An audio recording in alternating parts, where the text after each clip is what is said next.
Bismillah.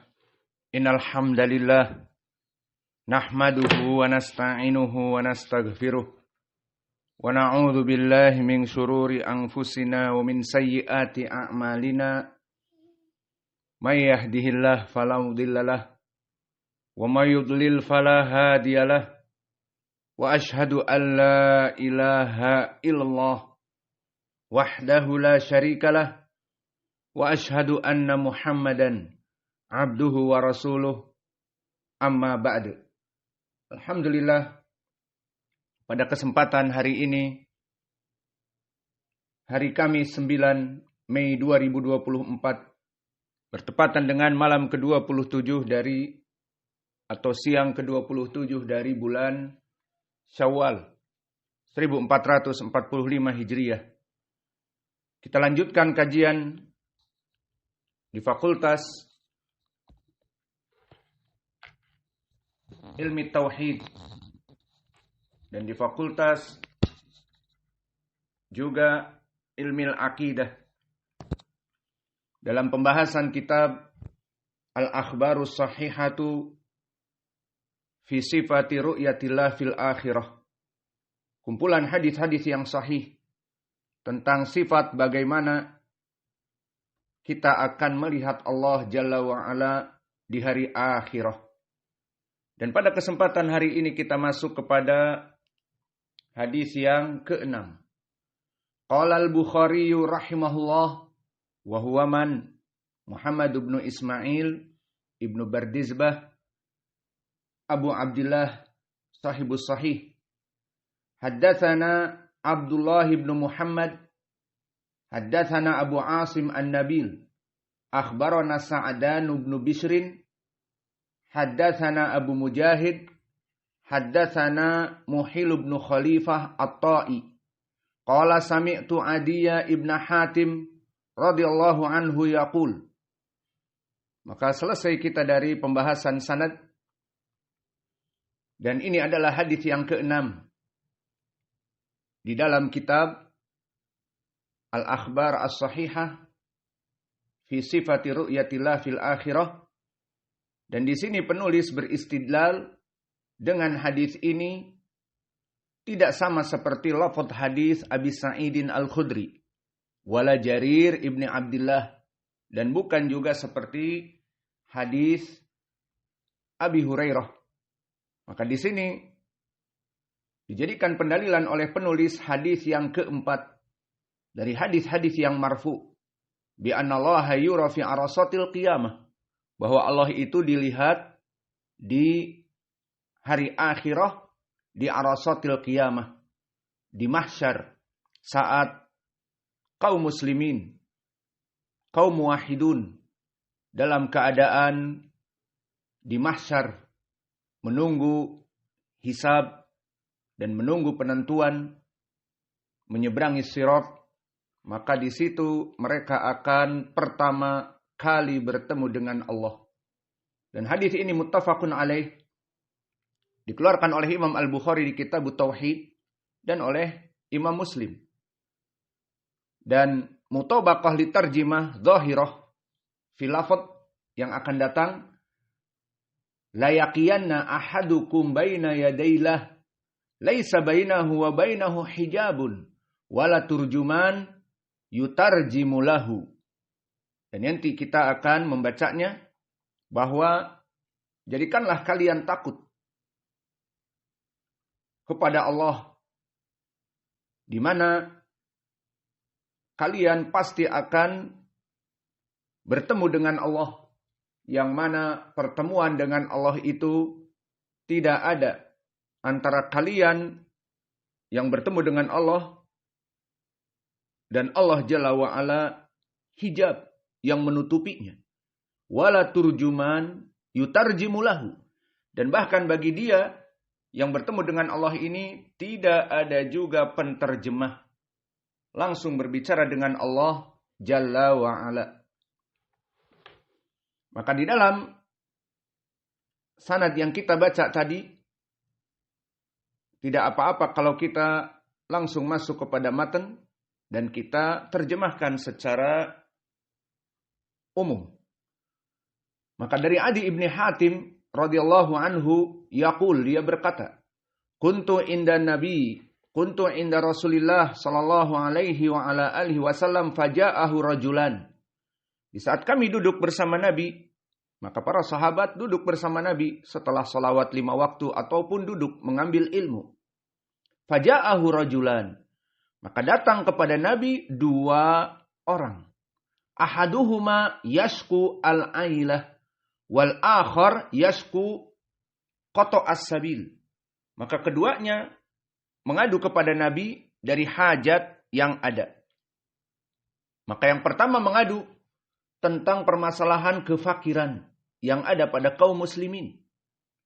Dan yang kedua mengadu tentang ketidakamanan dengan banyaknya pembegal dan perampok. Maka apa yang dikatakan oleh Nabi Muhammadin sallallahu alaihi wa ala alihi wasallam, ama qata'us sabil fa innahu la ya'ti alaika ila qalilun hatta takhruju al-airu ila Makkah bi ghairi khafirin. Adapun tentang permasalahan perampokan, pembegalan, maka dengan masuknya kaum muslimin kepada Islam dan masuknya orang-orang yang kafir musyrik dari jahiliyah kepada Islam, maka dengan cepat akan sirna. Dengan masuknya kaum muslimin kepada Islam dan orang-orang yang jahiliyah kepada Islam, Jaziratul Arab akan menjadi aman. Karena semua akan menjadi takut kepada Allah. Hatta takhrujul airu ila Makkah bi ghairi khafir. Dimisalkan bahkan oleh Nabi, bahkan keluar dari kafilah-kafilah membawa barang-barang mereka dari Madinah kepada Makkah tanpa pasukan penjagaan. Maka aman. Kafilah-kafilah yang membawa makanan dan membawa barang-barang dagangan atau bahkan keluarga, bahkan ada anak dan istri, maka berjalan dari Madinah ke Makkah dalam keadaan aman dan tentram. Kenapa? Karena kebanyakan dari orang-orang jahiliyah masuk kepada Islam dan Jaziratul Arab masuk kepada Islam, maka Islam membuat keamanan. Maka at-tauhid membuat negeri menjadi aman. Seperti Allah berfirman, "Falya'budu Rabba hadzal bait." Agar kalian menyembah Rabba hadzal bait alladzi at'amahum min ju' wa amanahum min khauf. Yang mana dengan kalian melaksanakan tauhid, wahai kelompok Quraisy di negeri kalian di Makkah, Allah akan memberikan keamanan dan juga makanan, mengenyangkan kalian dari kelaparan kalian. Wa amanahum min khauf. Maka kalian akan menjadi aman dari perasaan ketakutan. Maka ini poin pendalilan yang kita sebutkan tadi. Bahwa dengan masuknya kaum muslimin kepada Islam dan orang-orang jahiliyah kepada Islam akan menyebabkan mereka menjadi aman. Wa amal ailah fa inna sa'ata la taqumu hatta yatufa ahadukum bi shadaqatihi la yajidu man yaqbaluha minhu.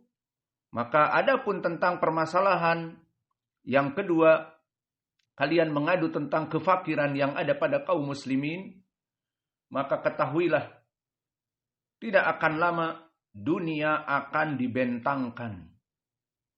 Dan itu yang terjadi bagi kaum muslimin yang tadinya mereka kaum muhajirin wal ansor dalam keadaan miskin dan papa, akhirnya dibuka negeri-negeri masuk kepada Islam, terutama negeri-negeri Eropa, dan jatuh tunduk di kaki kaum muslimin dari dua negara adidaya, Furs wa Rum, dari Persia dan Roma.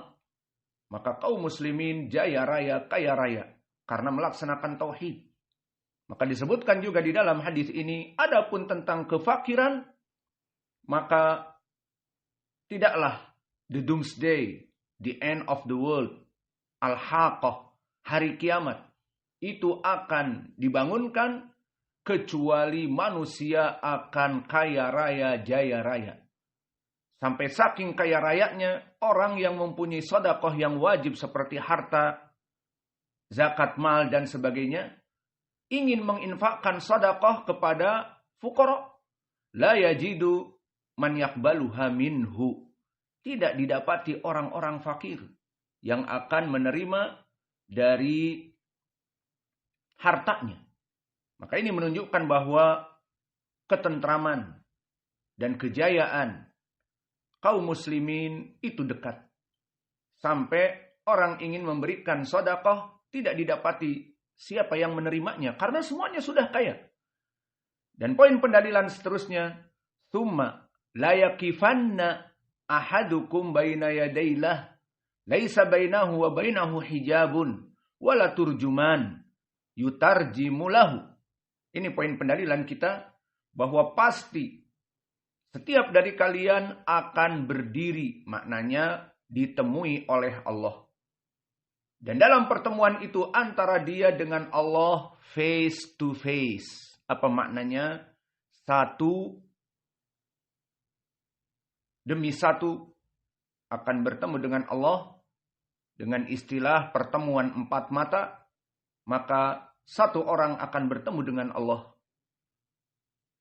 tanpa hijab, tanpa pembatas yang menutupinya. Terus apa? Wala turjuman. Tidak ada juga penterjemah. Maka orang Afrika akan berbicara dengan Allah. Orang Cina, mungkin namanya juga dengan nama orang Cina dulu, dia akan bertemu dengan Allah dengan bahasanya. Dan orang Indonesia dan orang Arab apalagi akan berbicara dengan Allah tanpa terjemah. Maksudnya di sini face to face. Setiap orang bertemu dengan Allah. Tsumma la yaqulanna lahu. Kemudian setiap manusia itu akan ditanyakan. Alam utika malan. Bukanlah engkau dulu aku berikan harta? Fala yaqulanna bala, tentu wahai Allah. Tsumma la yaqulanna alam arsil ilaika rasulan. Tidaklah kami mengutus para nabi untuk mengajari kalian tauhid agar kalian menyembah Allah dengan baik dan benar? Maka dikatakan fala yaqulanna bala, tentu wahai Allah, setiap kaum ada nabi. Fayangduru an yaminihi fala yara ilan nar. Tsumma yangduru an shimalihi fala yara ilan nar. Maka pada saat itu, dalam keadaan ketakutan, dia melihat ke kanan tidaklah kecuali api neraka, dan melihat ke kiri tidaklah kecuali api neraka. Maka di sini dia bertemu dengan Allah, dan dalam keadaan kedahsyatan seperti itu. Maka dikatakan oleh Nabi, "Falyattaqiyanna ahadukumun nar." Maka wajiblah bagi kalian untuk takut kepada api neraka. Walau bisyakki tamrah. Meskipun kalian menyelamatkan api neraka itu dengan setengah sedekah, dengan setengah kurma. Jika tidak punya kurma keseluruhan, maka setengah bagi-bagi. Setengah untuk kalian, setengah untuk orang fakir miskin. Maka lihat bagaimana anjuran Nabi agar kita selamat dari api neraka. Apa yang kita punya meskipun setengah dari kurma, sedekahkan. Apalagi orang-orang yang punya uang. Bersedekah. Berikan kepada fakir miskin. Berikan bantuan kepada dakwah, operasional dakwah. Berikan bantuan kepada para santri. Berikan bantuan kepada apa saja yang bisa bermanfaat bagi kehidupannya di hari akhirat kelak. Dengan sedekah itu terselamatkan dari api neraka. Maka agar setiap orang itu takut kepada api neraka. Fa in lam yajid fa bi kalimatin thayyibatin. Maka jika dia tidak mampu untuk memberikan sedekah dengan harta bahkan setengah dari kurma, maka enough, cukup bagi dia apa? Bi kalimatin thayyibah. Cukup dengan dia mengucapkan ucapan-ucapan yang baik. baik ucapan-ucapan yang baik antara dia dengan Allah seperti membaca Al-Quran, azkar setelah salawat, beristighfar, ataupun bikalimatin thayyibah antara dia dengan manusia seperti sekarang ini kita mengajari manusia kepada kebaikan dari Al-Quran dan Sunnah, maksudnya dakwah kepada Allah dan seterusnya. Maka selesai hadis yang keenam dari terjemahan secara tekstual. Dan sekarang kita masuk kepada penjelasan dari hadis ini secara description. Maka siapa guru Al-Imam Al-Bukhari rahimahullah? Haddatsana Abdullah ibnu Muhammad, maka dia adalah Abdullah ibnu Muhammad Al-Ju'fi yang masyhur dengan Al-Musnadi. Maka kalau begitu Abdullah ibnu Muhammad gurunya Imam Al-Bukhari dari bangsa yang satu, maka dia Al-Bukhari juga dari Al-Ju'fi yang digelari dengan Al-Musnadi. Maka ini gurunya Imam Al-Bukhari yang satu daerah dari Bukhara juga. Dari kelompok Al-Ju'fi juga.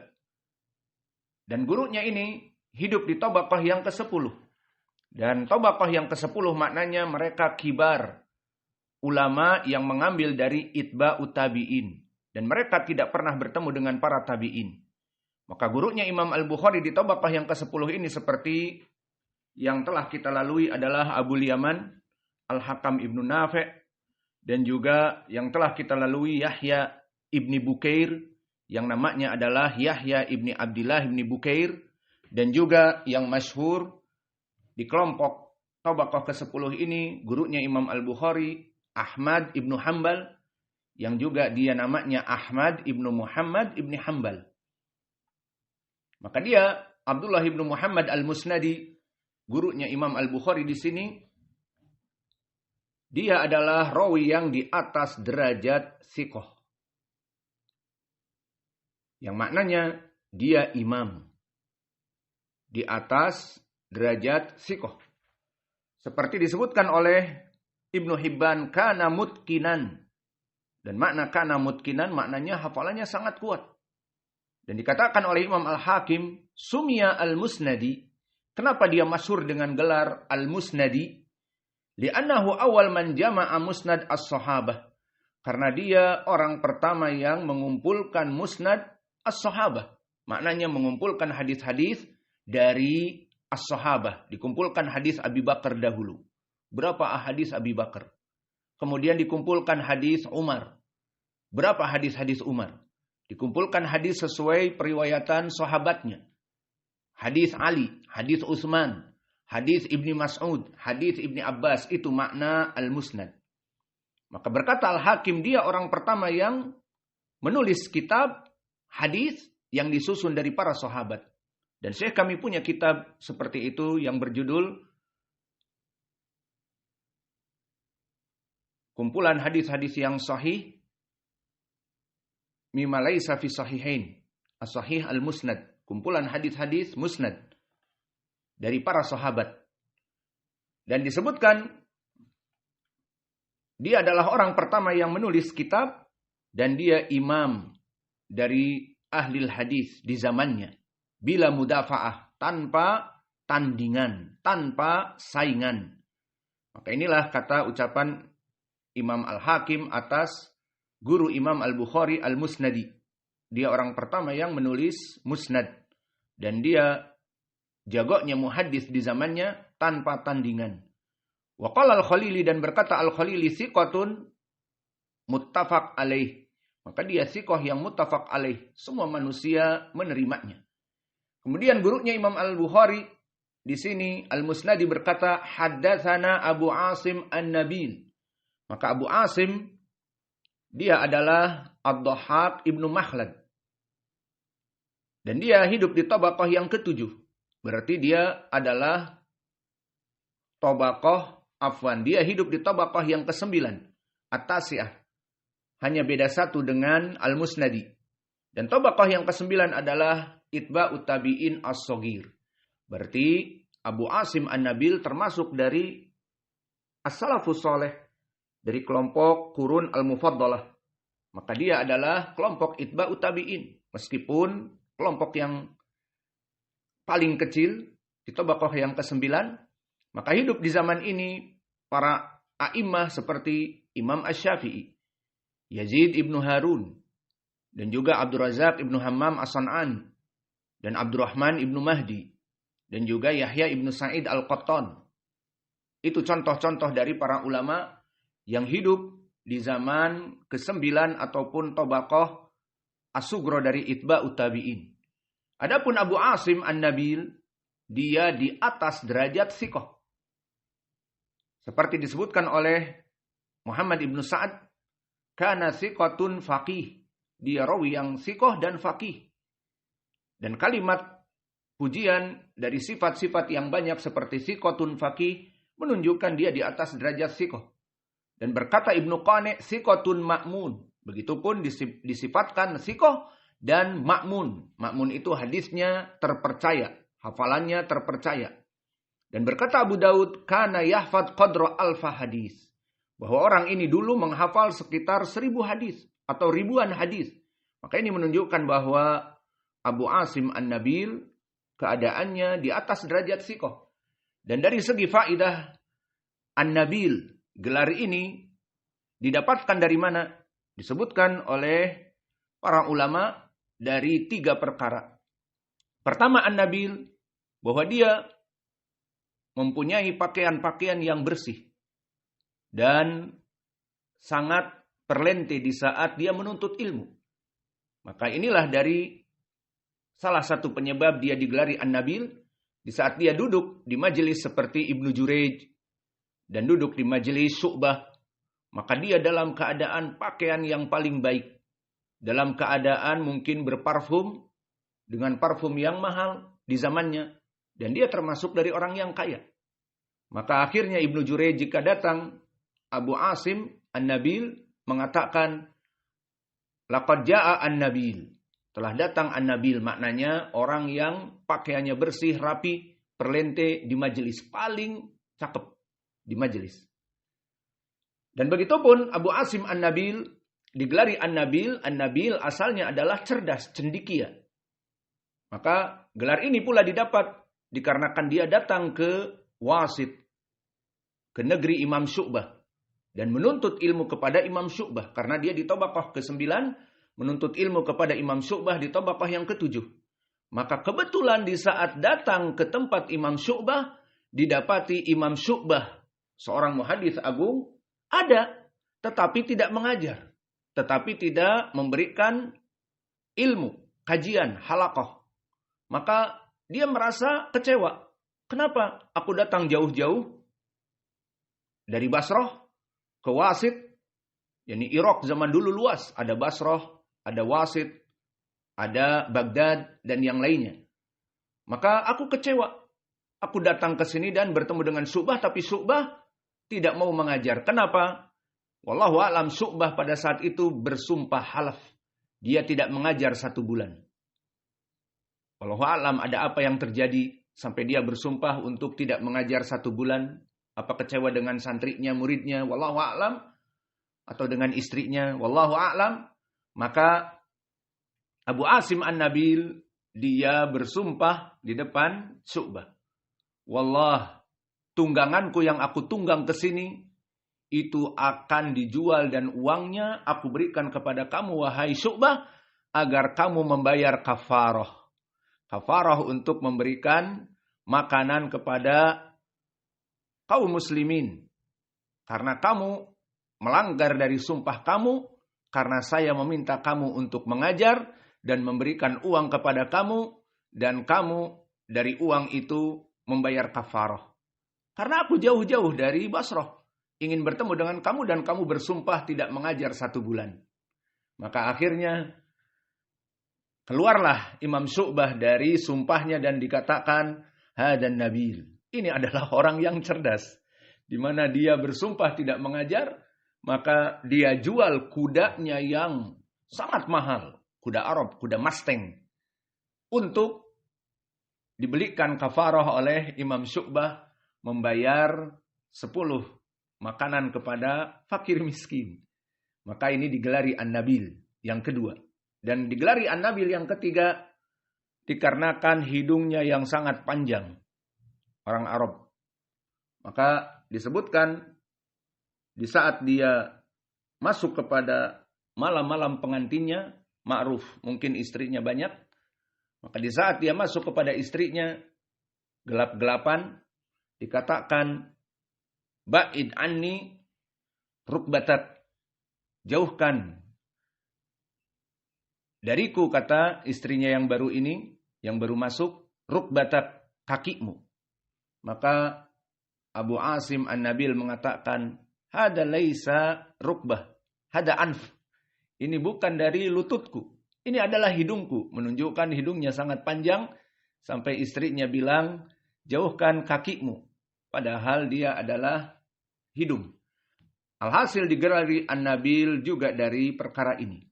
Maka dia imam muhaddis, meriwayatkan dari gurunya Sa'dan bin Bishr.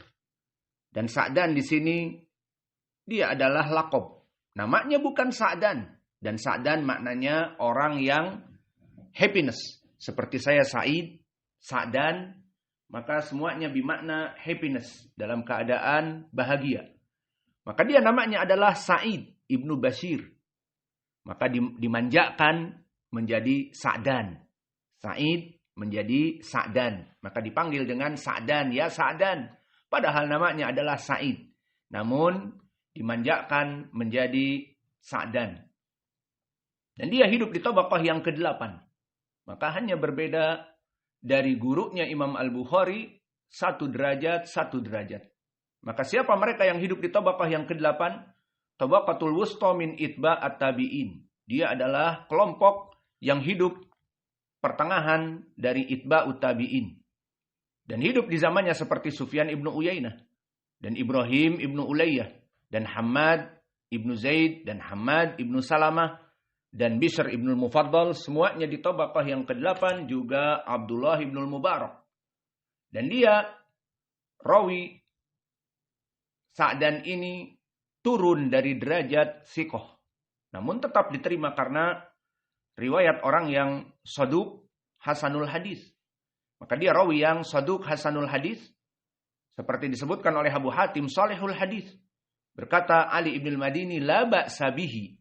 Maka dia rawi yang pas-pasan dari segi hafalannya. Namun tetap bisa diterima hadisnya. Kemudian meriwayatkan Sa'dan dari Abu Mujahid. Siapa Abu Mujahid? Sa'ad At-Ta'i. Dan dia hidup di tabaqah yang ke-5. Dan di tabaqah yang ke-5 di sini, dia dalam keadaan rawi yang saduk juga hasanul hadis. Karena Imam Ahmad mengatakan laisa bihi ba's. Kemudian meriwayatkan Abu Mujahid Sa'ad At-Ta'i ini kepada gurunya Muhillu ibn Khalifah At-Ta'i. Dan Muhillu ibni Khalifah hidup di tabaqah yang ke-4. Maka tabaqah yang ke-4 sudah mulai masuk kepada kelompok tabi'in. Seperti kelompok yang ke-6 juga tadi, Abu Mujahid dan Muhilli ibni Khalifah, derajatnya di atas dari yang sebelumnya, karena mereka keduanya sudah masuk kepada tabi'in. Maka Muhilli ibnu Khalifah di tabaqah yang ke-4 maknanya tabi'is shaghir. Yang hidup pada zaman itu Ibnu Syihab Az-Zuhri, dan juga Qatadah ibnu Di'amah, Mujahid dan yang lainnya. Dan dia Muhillu ibnu Khalifah lebih baik daripada yang kedua sebelumnya, maka dia rawi yang thiqah. Berkata para ulama seperti Abu Hatim dan Yahya ibnu Ma'in dan Nasa'i mengatakan Muhillu ibnu Khalifah adalah rawi yang thiqah. Dan dia meriwayatkan dari Adi ibni Hatim. Siapa Adi ibnu Hatim? Tentunya dia seorang sahabi al-jalil, Abu Tarif At-Ta'i. Maka dia berasal dari At-Ta'i. Dan dulunya sahabat ini seorang Nasara sebelum masuk kepada Islam. Jadi bukan dari kelompok al-jahiliyah yang menyembah batu, menyembah pohon, menyembah Lat, Uzza, Manah dan Hubal. Para paganisme. Maka di sini dia dalam keadaan orang yang berakal. Dari orang Nasara. Maka lebih berakal daripada penyembah patung. Meskipun sama-sama kafir musyrik. Maka di saat Nabi Muhammad SAW bertemu dengan dia, wa fi unuki solibun. Disebutkan di dalam hadis menunjukkan bahwa dia dulu orang Nasara. bertemu dengan Nabi dan di leherku, kata Adi ibnu Hatim, salib yang belum dia buang, min dahab, dari emas. Faqala ya Adi, itrah angka hadal wathan. Maka Nabi berteriak berkata, wahai Adi, dari wathan, apa-apa yang kamu kalung salib, yang merupakan seperti jimat itu, buang. Kemudian aku mendengar, kata Adi, Nabi membaca ayat di dalam surat Al-Bara'ah, ittakhadu ahbarahum wa ruhbanahum arbabam min dunillah. Bahwa mereka orang-orang Nasara menjadikan alim-alim mereka dan ahli ibadah mereka tandingan-tandingan selain Allah. Maka Adi ibnu Hatim yang cerdas di sini mengatakan, ama innahum lam yakunu ya'budunahum, lakinnahum kanu idza ahallu lahum syai'an istahalluhu wa idza haramuhu alaihim syai'an haramuhu. Maka Adi di saat mendengar Nabi membaca ayat ini, orang-orang Nasara itu mengambil ahlul ibadah dan ahlul ilm mereka tandingan selain Allah, maka dia protes, ya Rasulullah, kita tidak mendapati bahwa para rohib itu kita sembah, kita sujudi. Tidak. Namun dikatakan oleh Nabi yang diinginkan mereka itu menjadi tandingan Allah bukan masalah disujudi atau diibadahi dengan sujud kepadanya, bukan. Tetapi jika mereka para ahbar dan ruhban mengharamkan yang dihalalkan oleh Allah dan kalian mengharamkannya, diikuti dengan taklid buta. Dan ini yang terjadi apa? Mereka mengharamkan pernikahan bagi orang-orang yang dekat kepada Allah seperti para rahib, para pendeta. Mereka mengatakan kita ini adalah orang-orang yang dekat kepada Allah, maka tidak boleh menikah. Dan begitupun para biarawati tidak boleh menikah. Dan itu adalah pengharaman dari apa yang dihalalkan oleh Allah dan mereka mengikutinya. Dan akhirnya karena mereka melawan fitrah, banyak dari kelompok-kelompok di gereja yang mengaku mereka itu tidak boleh menikah, akhirnya banyak praktek dari abortus, apa itu?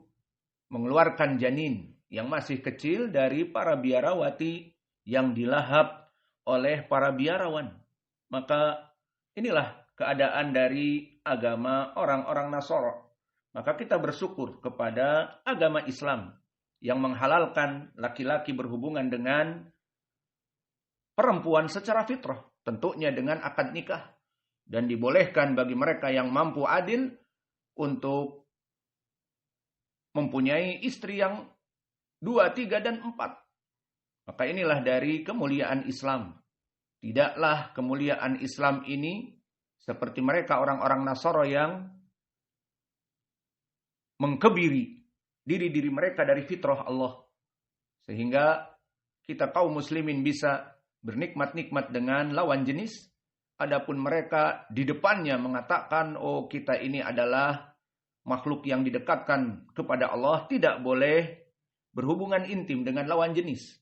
Namun di belakang layar mereka melaksanakan perkara itu, sehingga banyak heboh di gereja-gereja di mana-mana, terutama di negeri kufar dan Eropa, di Vatikan, maka banyak sekali dari praktek abortus, mengeluarkan janin dari biarawati-biarawati yang hamil agar tidak diketahui oleh orang-orang bahwa perempuan ini hamil, maka susah beragama dengan menyelisihi fitrah.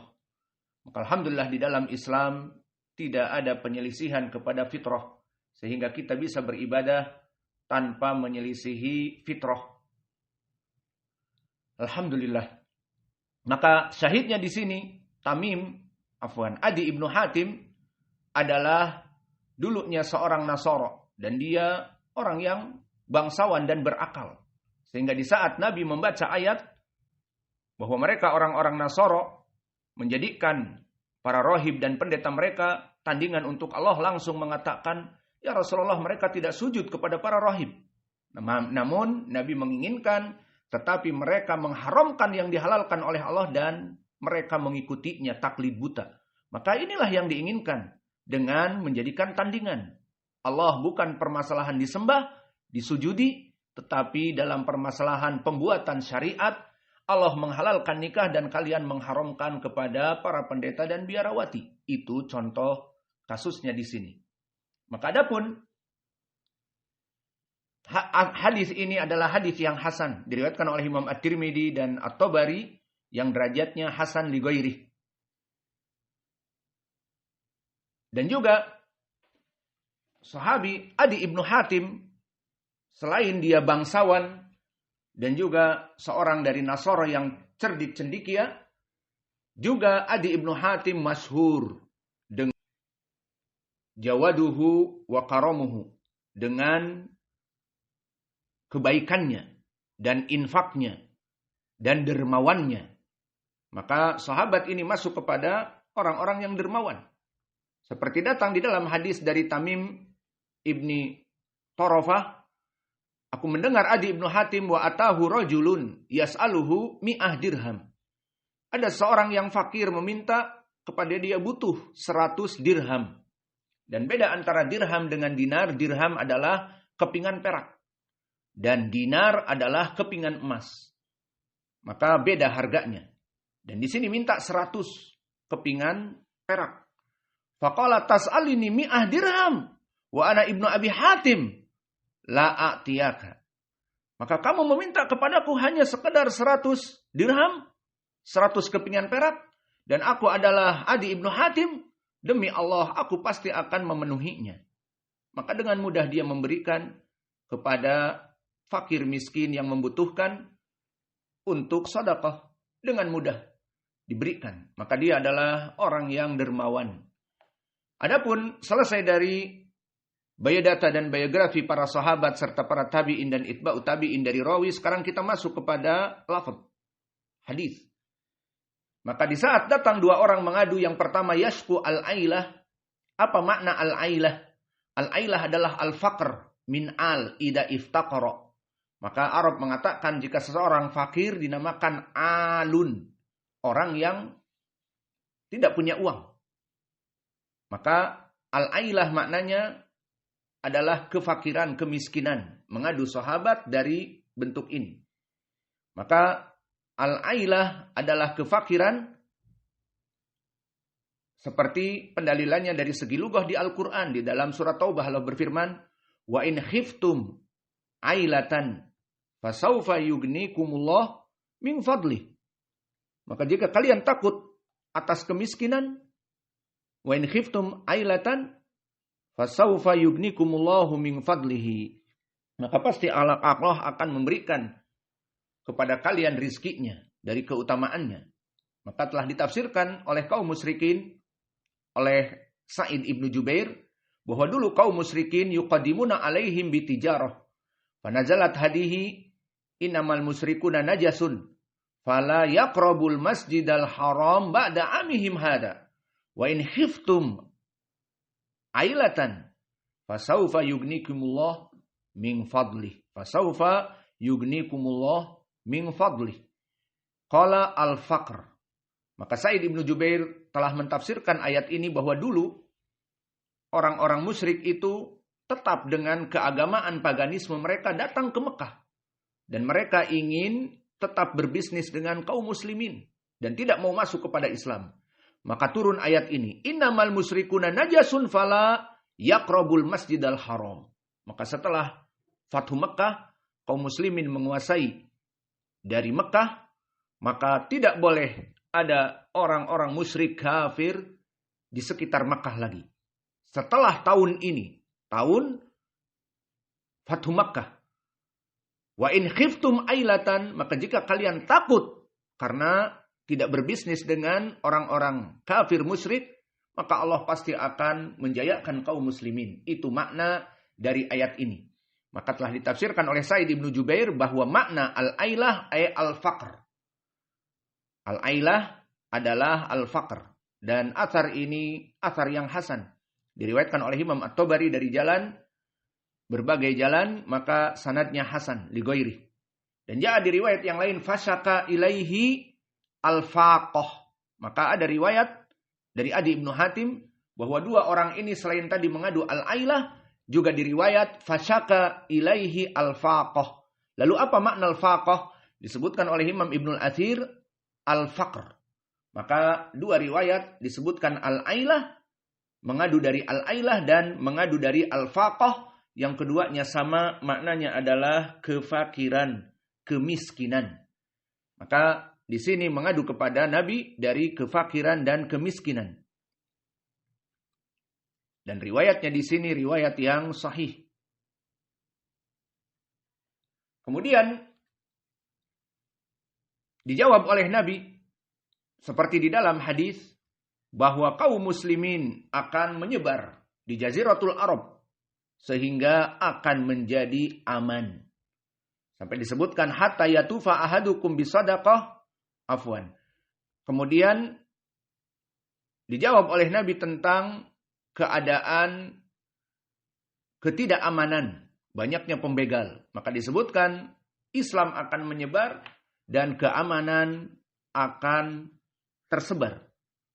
Dan kekacauan dan pembantaian dan pencurian dan pembegalan akan sirna. Kenapa? Karena jika seseorang masuk kepada Islam, dunia akan aman. Semua orang akan takut untuk mencuri, untuk membegal. Karena takut kepada Allah. Maka disebutkan di sini bahwa kelak seseorang bersedekah tidak akan ada yang mampu untuk mengambilnya. Dan ini menunjukkan tentang permasalahan kekayaan akan menyebar di saat semua orang masuk kepada Islam. Dan begitu pun akan menjadi aman seperti di dalam hadis, la yaqumu sa'ah hatta yanzilu fikum Ibnu Maryam hakaman muqsiton fayaksirus salib wa yuqtalul khanazir wa yada'ul jizyah wa yufidha al-malu hatta la yaqbaluhu ahadun. Maka telah datang hadis juga dari Abi Hurairah yang menjelaskan tentang permasalahan ini. Bahwa kelak Isa ibnu Maryam akan turun dan membunuh Dajjal. Kemudian dia akan hidup di muka bumi ini beberapa tahun. Maka tidaklah kecuali Isa ibnu Maryam berhukum kepada ajaran Islam. Maka kelak dia akan hidup di muka bumi ini Isa ibnu Maryam dan menghancurkan salib. Lihat bagaimana orang-orang Nasara pada saat itu akan didapati bahwa Isa turun dan menghancurkan salib. Dan juga membunuh semua babi-babi. Tidak boleh babi dimakan. Dan juga menetapkan jizyah bagi mereka orang-orang Nasara dan Yahudi yang masih beragama selain agama Islam membayar upeti. Maka lihat bagaimana keagungan pada saat itu. Isa ibnu Maryam yang mereka anggap anak Allah akan turun setelah membunuh Dajjal ke muka bumi ini dan akan memerintah menjadi pemimpin kaum muslimin mengikuti aturan-aturan ajaran Nabi Muhammad. Dan disebutkan al-malu hatta la yaqbaluhu ahadun. Maka harta itu akan yafidu, akan sangat merata. Orang-orang kaya raya, jaya raya. Hasil panen semuanya dalam keadaan melimpah.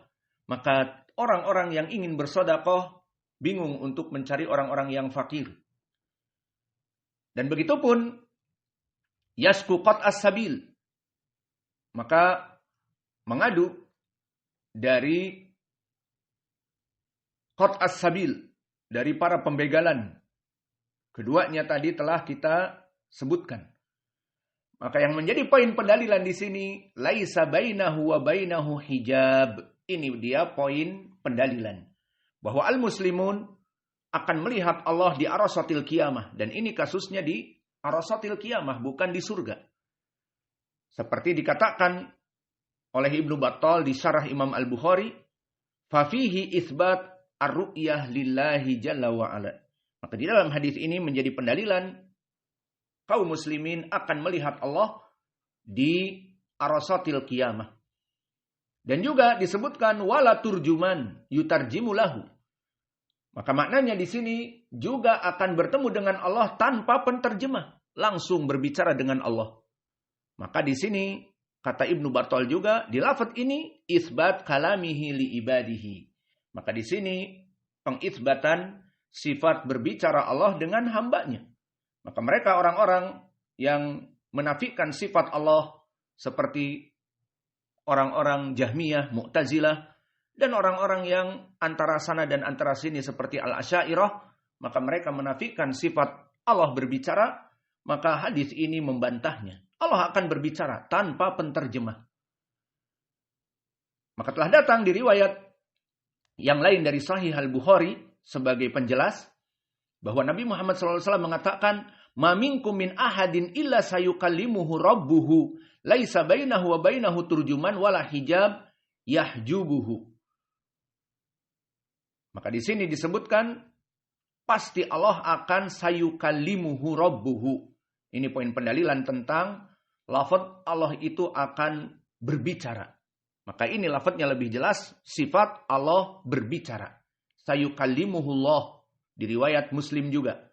Maka Allah itu akan berbicara. Bukan hanya di antara keduanya saling bertemu face to face, tapi juga berbicara tanpa penterjemah.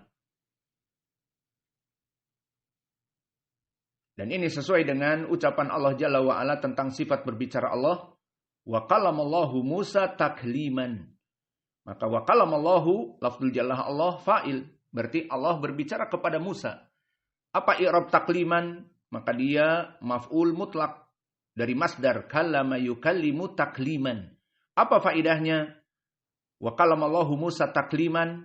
Maf'ul mutlak, faidahnya di sini memberikan taukid. Bahwa benar Allah itu berbicara dengan Musa, takliman sebenar-benarnya pembicaraan. Dikuatkan dengan takliman, maknanya benar-benar Allah itu berbicara. Maka inilah dari faidah hadis ini. Kemudian di sini ada faidah.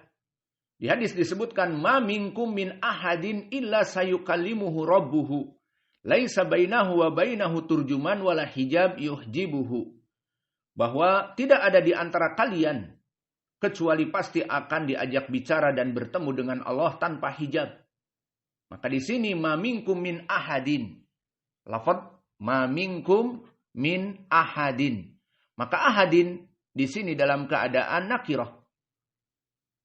Dan nakirah dalam siyak ma minkum min ahadin. Ma manafiyah. Tidaklah dari seseorang di antara kalian.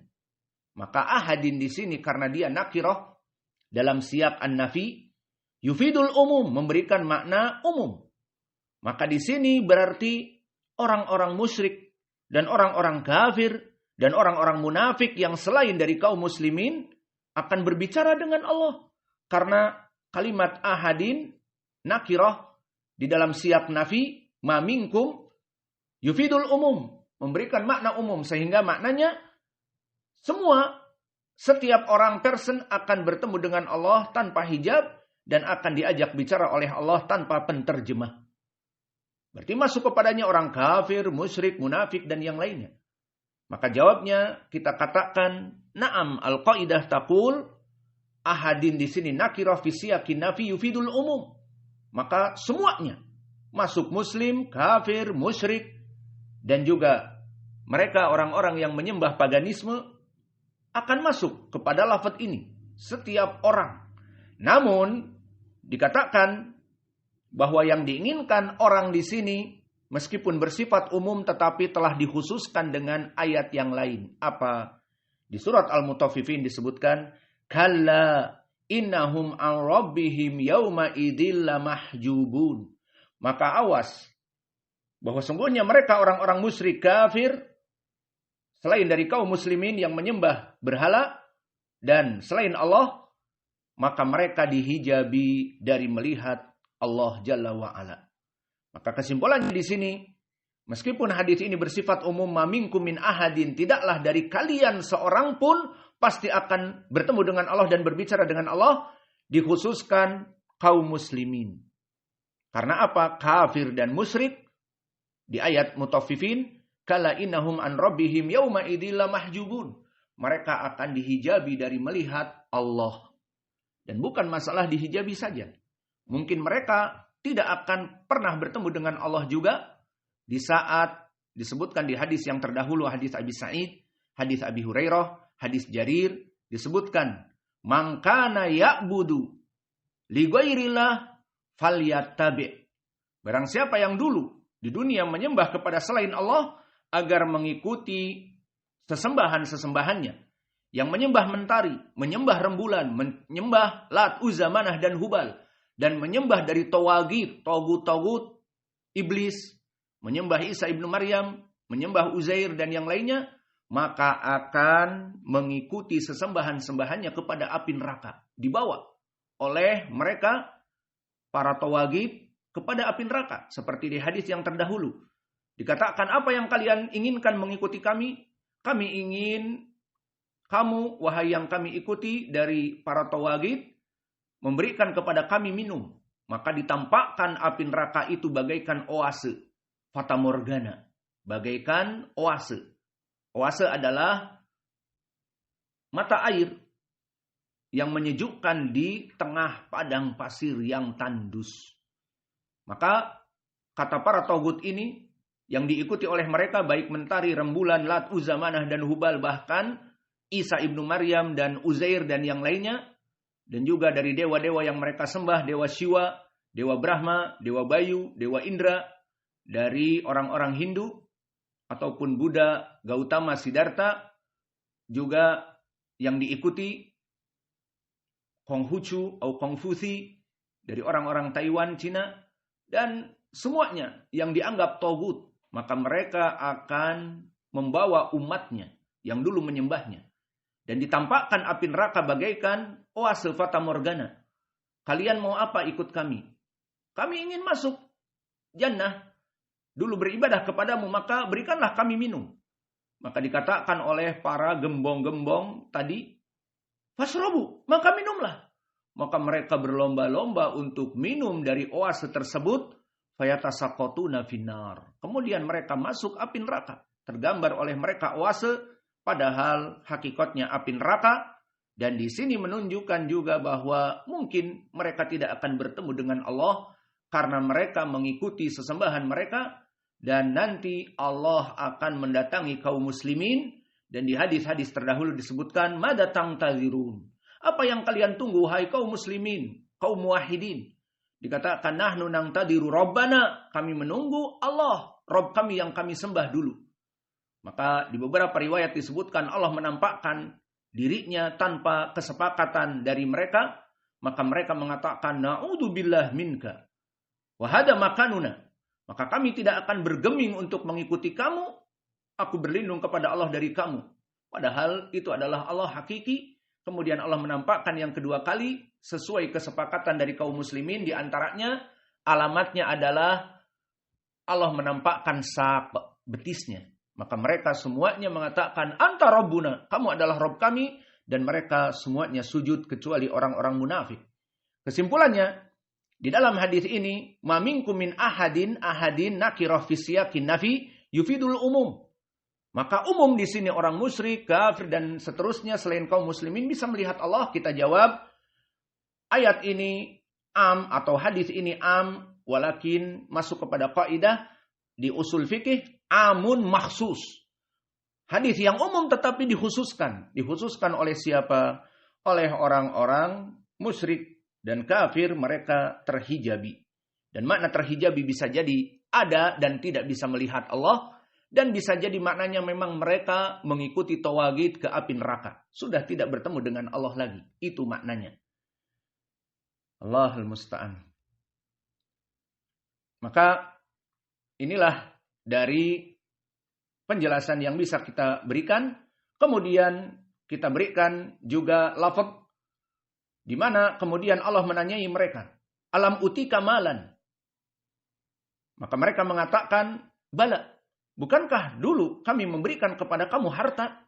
Dikatakan tentu. Lalu mana rasa terima kasihmu sekarang menyembah kepada selain Allah? Itu maknanya. "Alam ursil ilaika rasulan falyaqulanna bala." Dan Allah juga menanyakan dari pertemuan dengan seluruh kaum muslimin itu ataupun seluruh manusia itu, maka disebutkan, apakah kami dulu tidak mengutus rasul? Tentu wahai Allah, Kamu mengutus Rasul. Lalu kenapa orang-orang pada melaksanakan kesyirikan? Maka di sini kalimat bala, dia adalah harfu jawab. Harf. I'rabnya harf. La mahala lahu minal i'rab. Bukan ism dan bukan fi'il. Dan dia adalah penghususan untuk menjawab perkara yang nafi. Jadi pertanyaan yang retorik. Pertanyaan yang tidak butuh kepada jawaban. Maka pertanyaan negatif istilahnya. Maka di sini disebutkan alam. Pertanyaan negatif. Bukankah kami memberikan harta dulu? Kata Allah. Bukankah kami memberikan Rasul kepada kalian? Mengutus Rasul kepada kalian? Maka di ilmu lughatil Arabiyah dijawab tidak dengan na'am. Karena na'am adalah pertanyaan yang bersifat tidak penafian. Bukan pertanyaan retorik. Maka di sini harfu jawab bala untuk pernyataan yang ditanyakan dalam keadaan negatif. Alam uti kamalan. Tidaklah. Alam arsil ilaika rasulan. Tidaklah seperti itu. Maka jawabnya bala. Maka seperti pendalilannya di dalam surat Al-A'raf yang kemarin di Depok kita sebutkan juga. Alastu birabbikum qalu bala. Alastu birabbikum qalu bala. Bukankah aku ini adalah Rabb kalian? Tentu. Dijawab oleh para arwah. Maka syahidnya di sini alastu. Di mana dari laisa maknanya bukankah aku ini Rabb kalian? Dijawab dengan bala. Maka bala adalah harf. Yang mana dia itu harfu jawab. Dan khusus dipakai dari pertanyaan yang penafian. Alam uti kamalan. Alastu birabbikum. Maka jawabannya dengan bala. Dan banyak sekali di dalam hadis-hadis selain dari ini. Dan di sini yang menjadi pendalilan adalah Allah akan menanyakan dua perkara di saat bertemu tanpa hijab dan tanpa penterjemah. Kenapa Allah menanyakan tentang harta? Mana rasa syukurmu? Kamu diberikan harta, kamu diberikan kemewahan, dan dengan harta itu kamu bisa menikah dan mempunyai anak, dan kamu menjadi jaya raya, lalu kenapa tidak menyembah Allah? Itu maknanya. Dan juga ditanyakan yang kedua, tidakkah ada Rasul yang mengajari kamu? Dijawab ada. Rasul-Rasul banyak. Namun kami yang tidak mau mengikuti Rasul untuk menyembah kamu. Maka ini dua pertanyaan yang kelak akan ditanyakan di saat Allah bertemu dengan setiap dari manusia, kaum muslimin, dan juga akan ditanyakan ini padanya. Kemudian disebutkan di hadis, fayangduru an yaminihi fala yara ilan nar, tsumma yangduru an shimalihi fala yara ilan nar. Maka ini menjadi pendalilan tentang permasalahan Allah Jalla wa'ala dilihat di arasatil qiyamah. Bahwa ini ada di arasatil qiyamah. Karena di arasatil qiyamah manusia pada saat itu masih di as-sirat, masih di jembatan. Dia melihat kanan dan kirinya api neraka. Maka di sini jelas menjadi pendalilan hadis ini bukan di surga, tapi di arasatil qiyamah. Karena kalau di surga tidak akan pernah lagi orang ini melihat di kanan dan kirinya api neraka. Di surga dalam keadaan melihat Allah yang menyenangkan. Maka di sini menjadi dalil jelas bahwa hadis ini tentang pembicaraan Allah dengan hambanya di arasatil qiyamah. Karena ada lafaz di kanan dan kirinya neraka. Bukan melihat Allah di surga seperti perkara yang kedua yang akan datang. Kemudian disebutkan falyataqiyana ahadukumun nar walau bisyaqi tamrah. Maka di sini nasihat dari Nabi agar kalian menjauhi api neraka dengan berbagai cara. Maka di riwayat yang lain disebutkan man istata'a minkum an yastatira minan nar walau bisyaqi tamrah falyaf'al. Maka di riwayat yang lain masih dari Adi Ibnu Hatim, namun di riwayat Muslim, barang siapa seseorang yang ingin menjauhkan dirinya dan ditutupi dari api neraka agar melaksanakan sedekah sedikit apapun. Maka di sini barakallahu fikum menjadi pendalilan bagi kita. Barang siapa yang ingin terjauh dari api neraka, mudah apa? Bersedekah, berbagi. Dan bersedekah Ini yang banyak tidak dipahami oleh mungkin kaum muslimin. Dipikirnya sedekah itu syaratnya dia harus kaya. Maka di saat datang orang meminta, maka dia mengatakan, aku bukan orang kaya, bukan rangkayo. Maka itu salah. Yang diinginkan sedekah adalah berbagi. Maka berbagi itu indah. Kamu mempunyai uang 100, dan alhamdulillah cukup untuk makan. Dan ada orang yang pada hari itu tidak bekerja, lapar. Maka dari 100 itu kamu berbagi. Untuk kamu 70, 80, untuk dia 20 membeli makanan pada hari itu. Itu yang dinamakan sedekah. Tidak mesti kamu harus menjadi kaya. Ingin menyelamatkan diri dari api neraka, tidak menunggu kamu menjadi kaya. Oh, aku sekarang orang yang minimalis karena telah pensiun, jadi tidak ada sedekah lagi. Tidak. Sedekah kapanpun, dalam keadaan pas-pasan, dalam keadaan fakir bahkan, membutuhkan, dan dalam keadaan jaya raya. Maka semuanya dalam keadaan bersedekah, dan bahkan datang di dalam hadis, sedekah yang paling baik di sisi Allah, sedekah di saat dia membutuhkan. Jadi dia butuh untuk memberikan makan dan minum kepada anak istrinya, namun di sana juga ada yang membutuhkan, maka berbagi itu indah. Dia berikan dari uang yang secukupnya untuk anak dan istrinya, dan sisanya masih ada beberapa rupiah diberikan kepada saudaranya. Inilah keindahan dari bersedekah. Kenapa? Karena dia meyakini Allah pasti akan menggantinya. Meskipun dia punya, tetapi dia butuh. Dan dia berikan kepada yang lain berbagi. Maka berbagi itu indah karena dia meyakini Allah akan menggantinya. Maka Allah berfirman di Al-Quran, wa ma anfaqtum min syai'in fahuwa yukhlifuhu wa huwa khairur raziqin. Maka dari apa-apa yang kalian infakkan, bersifat umum, dari fakir menginfakkan, namun dia yakin Allah akan menggantinya, maka disebutkan wa ma anfaqtum min syai'in. Kalimat min syai'in dari apa-apa, sedikit, yang penting infak. Maka Allah pasti akan menggantinya, wa huwa khairur raziqin. Dan Allah adalah zat yang maha kuat dalam penggantiannya. Jadi tidak hanya janji diganti, dan digantinya bukan jumlah yang sedikit. Dia bersedekah hanya 20.000 dan 80.000 untuk keluarganya, maka diganti dengan million, diganti dengan jutaan, maybe miliar, ataupun miliaran. Dan juga di dalam hadis disebutkan juga, yabna Adam ungfik alaik. Wahai Bani Adam, sedekahkanlah. Aku akan memberikan sedekah mencukupi kehidupanmu. Maka oleh sebab itu di sini menjadi pendalilan yang jelas dan tegas.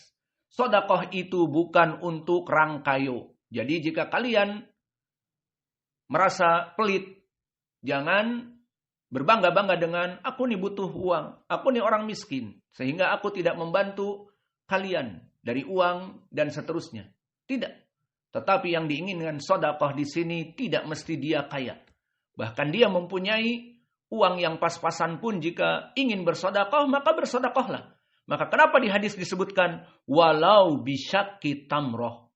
Meskipun dengan setengah kurma, menunjukkan orang ini fakir. Namun jika ingin bersedekah, bersedekah. Meskipun dengan setengah kurma, setengah yang lain untuk keluargamu, setengah yang lain untuk orang yang fakir. Berbagi itu indah. Maka awas, jangan difahami bagi orang-orang yang pelit dan sebagainya. Oh, karena aku ini miskin, aku ini mempunyai bla bla bla, tidak cukup dan sebagainya, tidak. Maka bersedekahlah meskipun dengan 1 biji kurma dibagi 2. Setengah untuk keluargamu dan setengah untuk yang lain. Kenapa? Untuk membebaskan dirimu dari api neraka. Maka ini dari pembahasan hadis yang bisa kita berikan. Maka di dalam hadis ini di ujungnya disebutkan agar kita bersedekah, membantu apa saja. Membantu dakwah, membantu orang yang fakir, miskin di antara kita. Maka semua uangnya akan digantikan oleh Allah. Dan tujuannya untuk menyelamatkan kita dari api neraka. Kita bersedekah dengan apapun. Tidak mesti uang yang besar. Bahkan jika hanya mempunyai 1 tamr dibagikan. Maka berbagi itu indah. Wa naktafi ilahuna. Selesai dari hadis yang ke-6. Wa jazakumullahu khaira wa barakallahu fi ilmikum. Dan insya Allah jika ada waktu ba'da duhur, ba'dal asr, kita memberikan kajian. Dan nanti malam kita akan mengisi di Tangerang, sehingga live streaming kita mengambil dari pelajaran di Tangerang. Wa naktafi ila huna wa jazakumullahu khaira wa barakallahu fi ilmikum subhanakallahumma wa bihamdika asyhadu an la ilaha